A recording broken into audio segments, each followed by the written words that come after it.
And we are live. It is hashtag Friday Pie Day. Everybody knows exactly what day it is. It's a good day in crypto because crypto is looking up right now.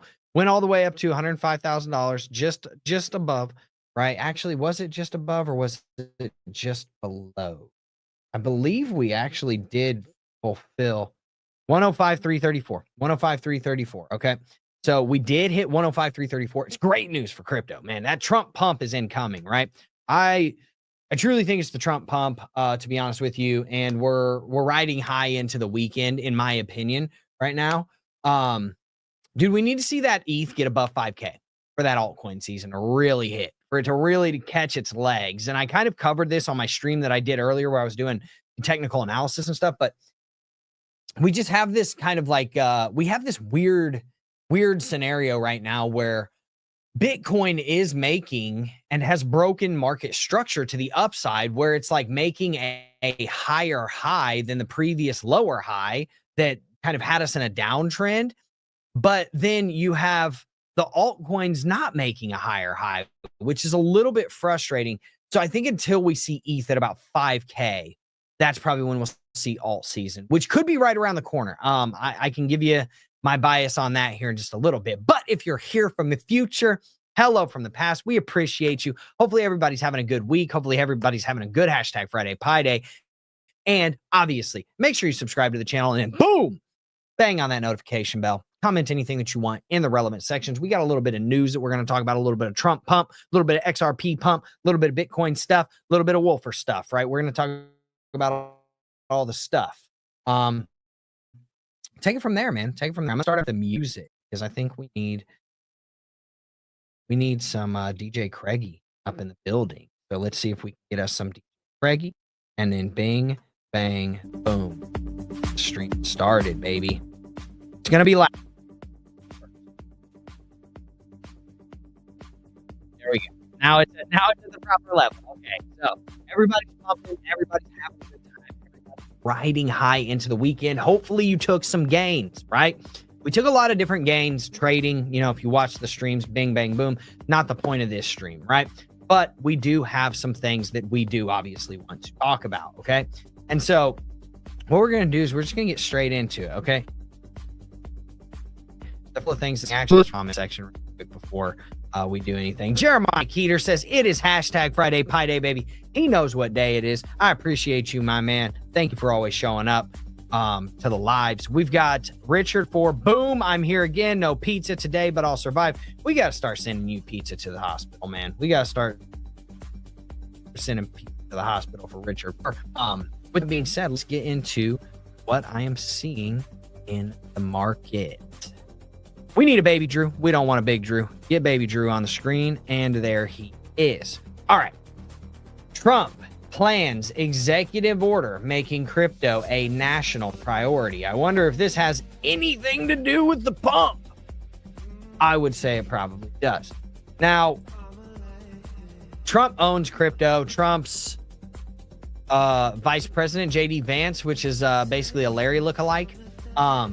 He also owns crypto. I think he's like the third or fourth largest holder of Avalanche in the world. His wallet, JD Vance's wallet. So he's super bullish, clearly, on Avalanche, which is wonderful for the Wolf Finance portfolio. But my bias is that Trump might have bigger fish to fry in his first 100 days than crypto. Okay. And so I don't want people to get too terribly like excited about it. And I want you to be excited. I'm excited, right? Of course, I'm excited just as much as the other guy or just as much as the next guy or gal. We do not discriminate on this channel, naturally. But my point is within his first 100 days in office, I think he's got some other things that he's going to have to clean up before he gets to making Bitcoin and crypto a national priority, right? Is it a national priority, or is being not dependent upon other countries' oil a priority? Is cleaning up our food supply a national priority? Is our economy a national priority? Our US dollar as the status of world reserve currency is in question. Is that a priority? Is our sanctions and our tariffs a priority? Is our relations with Russia or even China, North Korea, places like that? Is that going to be a priority? So as much as I think, yes, he's going to make it a priority, is he going to make it a priority in the first 100 days? To be determined. We don't know. We're speculating on that. Is what it is. We can't make a definitive answer on that. So I do think that this is super bullish for crypto, but I don't necessarily think it's bullish like today, right? Even though people are bullish today. If you look at the previous 2 inaugurations, we did the week before the inauguration have a little pump, right? And then the succeeding couple of weeks was a dump. That was in crypto, that was in the S&P. Okay, so could there be a little bit of a fall off once we hit 105? Bing, bang, boom. We go back down to 98.7, 97.5, something like that. We're swing trading here. We're speculating here. So we don't want 100% know, and nobody knows. Okay. What we can do is we can try and figure out what the levels are. Then we've got this massive, massive news. Near's all-time high. Ripple's breaking its all-time high. And let's be real. I think in market cap, it's like in market capitalization, I think it's been over its all-time high for a while, right? And we could actually, we could check that out on the chart. Let me see if I've got XRP market cap. Yeah. Let's go to the weekly chart. Boom, boom. And let's just zoom out. Yeah. It's like almost double what the all-time high market cap was. So a lot of people are like, oh, XRP, it's nearing its all-time high on price. Well, yeah, but here's the thing. There's more tokens of XRP now, right? So the market capitalization back then was 128 billion. Now the peak was 300 billion, 196, right? So we're actually way up here in no man's land right now for XRP in terms of market capitalization. This is something that nobody ever looks at. No, most people don't take into account. You want to see another good one? Solana. Look at its market cap at the previous all-time high, 81 billion, right? Look at its market cap at when we didn't even reach the all-time high, 126 billion, right? So that's what I'm saying. Like projects or coins that are consistently having new coins being minted, their market caps look wild like this, right? Look at Avalanche's. Avalanche literally has the best, literal best tokenomics in the game. They burn 100% of tokens that are used to pay gas fees. They burn them, right? So look at the market cap here. It was 34 bill, right? Right now we're sitting at 16.7 bill, right? So my point is that this was at $135 price point too, I believe. Actually, I think it was less than that. It might have been a little bit less than that. No, I think this was $135 was the all-time high on Avalanche. And as it sits right now, Avalanche is at I think it's like $50, $40. Yeah. So my point is that it's at a third of its all-time high, right? In terms of price. But if you zoom out and you look at the market cap, it's not at a third of the market cap anymore as what it was the previous all-time high. It's at half of it, right? Half of it. So that would mean as soon as we hit, call it an $80 Avalanche, you're going to be hitting that all-time high in terms of market cap. So that's something you always need to be taking into account when you're looking at stuff like this, because market caps make a huge, huge difference, man. Like, let's look at Ethereum's market cap.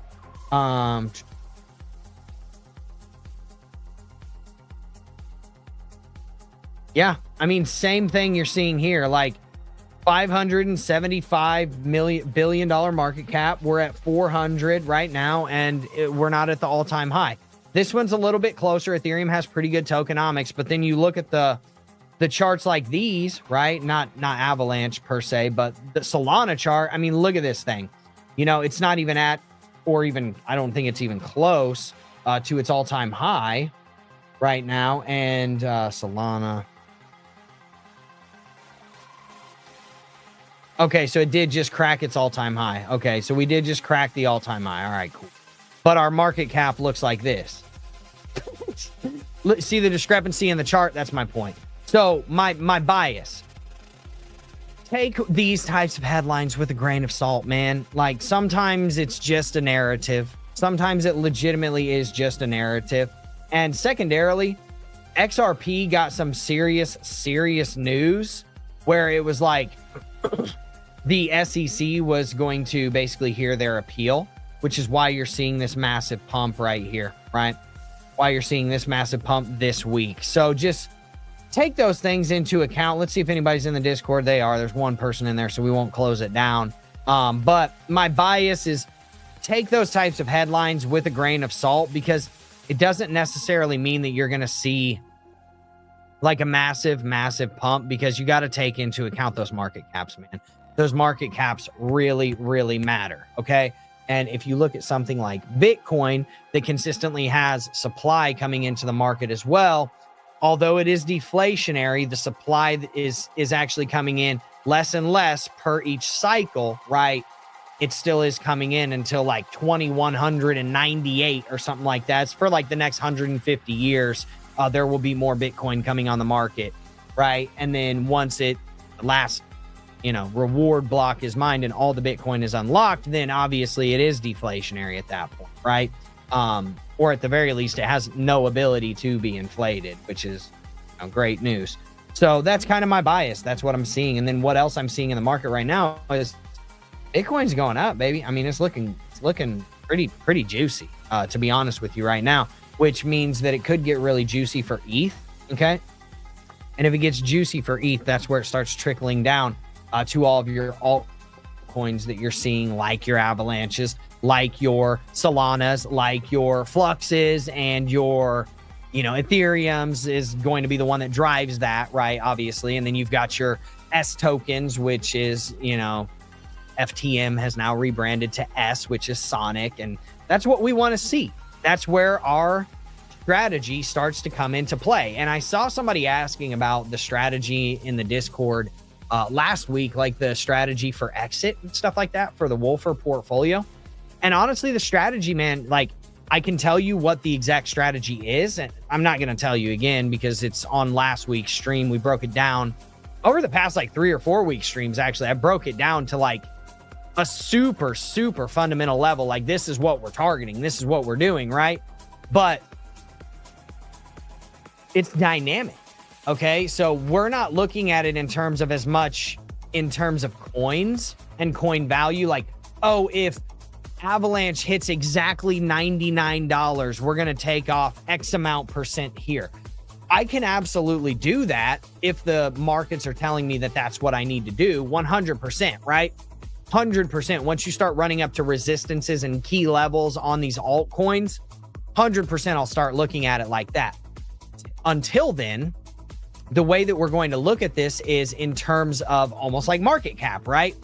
Portfolio full value of all validators combined, right?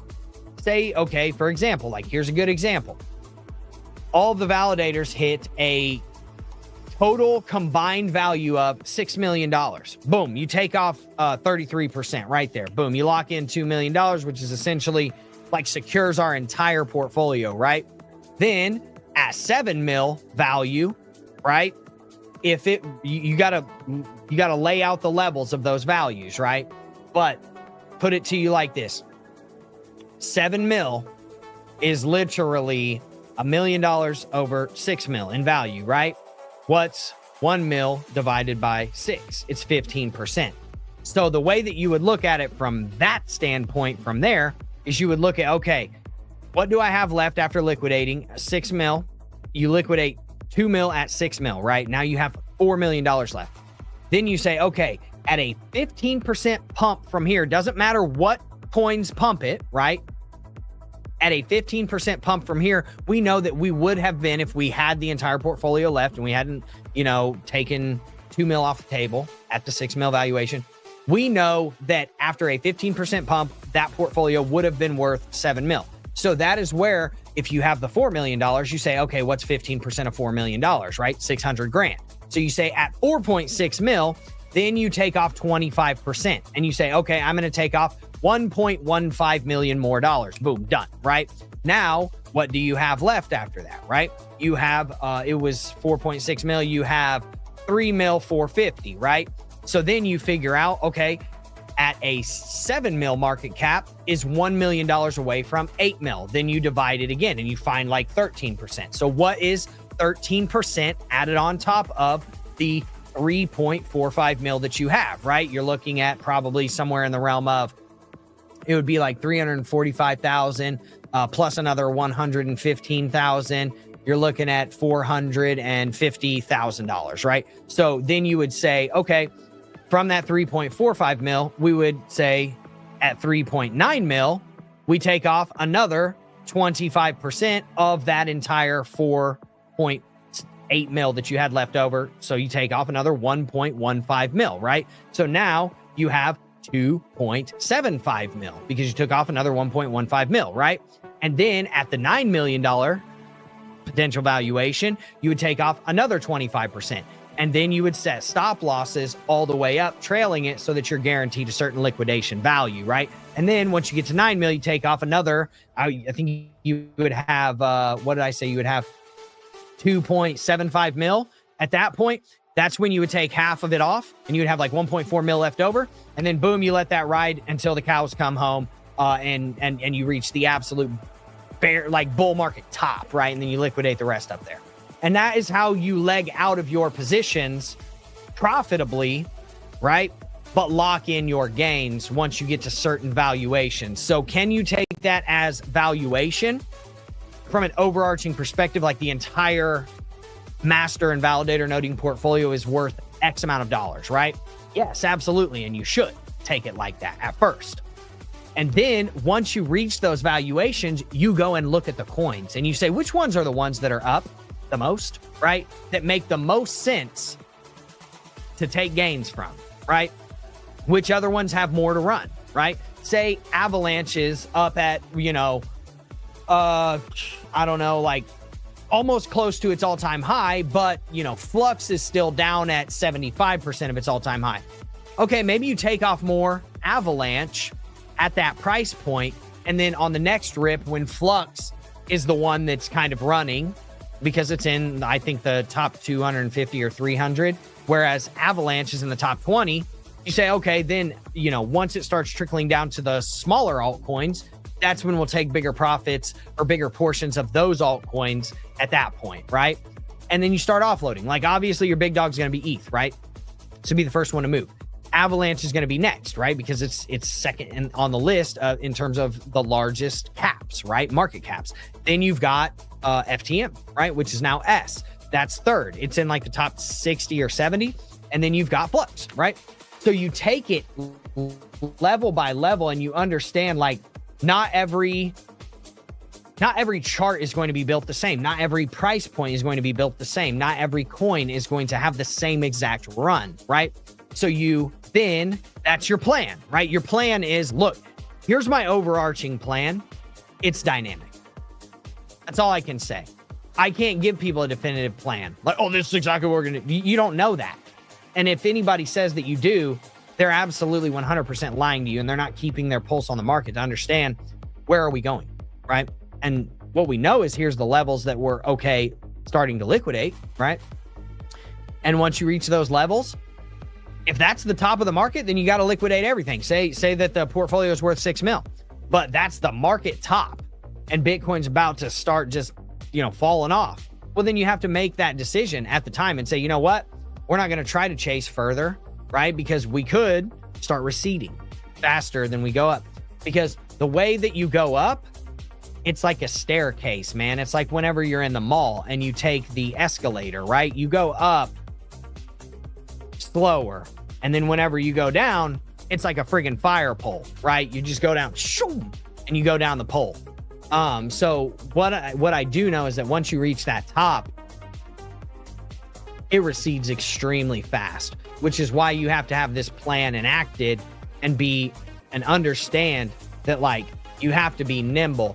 And at some point, you have to be liquid enough, move it onto the exchange, or at the very least, be able to liquidate it for USDC, that you don't miss that. right? And you don't try to sell the top. That's the other key facet of this. Don't try and sell the friggin' top. No one sells the absolute top. You very rarely do you get the absolute top. No one buys the absolute bottom. Very rarely do you get to buy the absolute bottom. Even on ETH, we didn't buy the absolute bottom. We got within like 20 bucks of it. It's like 1150, and I think it went to like 1100, 1110 or something like that. So we got within 40 bucks of the absolute bottom, but we didn't buy the exact bottom. So don't try to sell the exact top. Just understand that you're a human, you're fallible, and you know that top could come in at 3 a.m. Eastern time when you're not there. Right? You're not going to stay up 24/7, 365 to try and figure all this stuff out. You can set alerts, absolutely, but you know, people got to sleep, man. So you can set your orders up there, absolutely, to where they trigger, but that doesn't mean that it's going to trigger everything, right? You might say, okay, we reached a $6 million valuation of all the master and validator noting assets. Yes, this is where we offload a third, right? But say that that's where the top is. Then you would actually have to come in and manually sell off the rest of the portfolio because you know that that's where the top is and you don't want to get wrecked on the way down, right? So that's kind of my bias on this stuff. That pretty much gives you the plan. And I mean, the plan after that, everybody knows is, you know, we basically wait everything out and we wait until the bottom comes back in, which could take, you know, a year or two. And then we go out and build a portfolio of other assets that essentially print us income, consistent income that we can count on every single quarter until we get the ability to basically rinse and repeat what we just did with Wolfer with the master and validator node. And it should be great, man. I'm looking extremely forward to it. I'm actually looking really, like, I'm super bullish on Bitcoin right now, man. Like, you know, I know I've been like, if you've been watching my streams and stuff, like I've been shorting, but like everything's looking up from here. We just got to hold some key levels. If you want those levels, show up to the stream.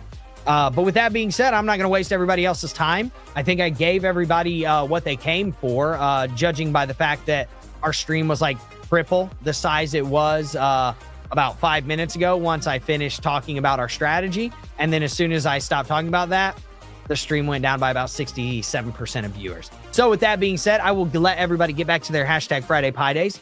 I appreciate you. Make sure you like the video. Obviously, make sure you subscribe to the channel, and then boom, bang on that notification bell. Comment anything that you want in the relevant sections. Let me know what you're thinking. I appreciate it. Everybody have a good hashtag Friday Pi Day with their beautiful families. Have a wonderful weekend. And I will see you on the next stream. Peace.